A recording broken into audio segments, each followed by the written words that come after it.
ದೇವರೊಬ್ಬನೇ. ಅನೇಕ ರೂಪಗಳು, ಅನೇಕ ಹೆಸರುಗಳಿದ್ದರೂ ಇರುವುದು ದೇವರು ಒಬ್ಬನೇ.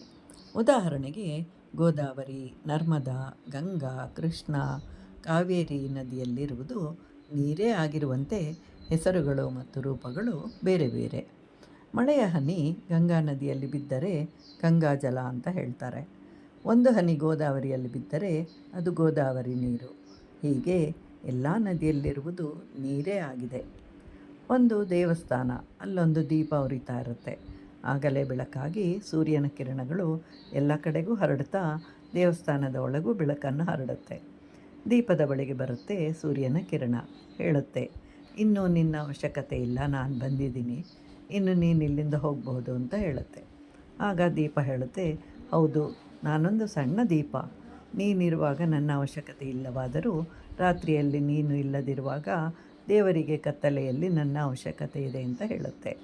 ಹೀಗೆ ನಾವು ಸಹ ದೀಪದಂತೆ ಬೆಳಗಬೇಕು.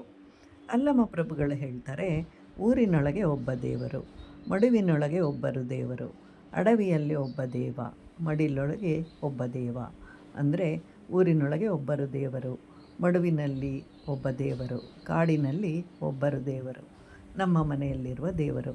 ಹೀಗೆ ಬೇರೆ ಬೇರೆ ಇರುವುದಿಲ್ಲ, ದೇವರು ಒಬ್ಬನೇ. ಸಣ್ಣ ಗುಡಿಯಲ್ಲಿ ದೊಡ್ಡ ಗುಡಿಯಲ್ಲಿರುವುದು ಸಹ ದೇವರೊಬ್ಬನೇ.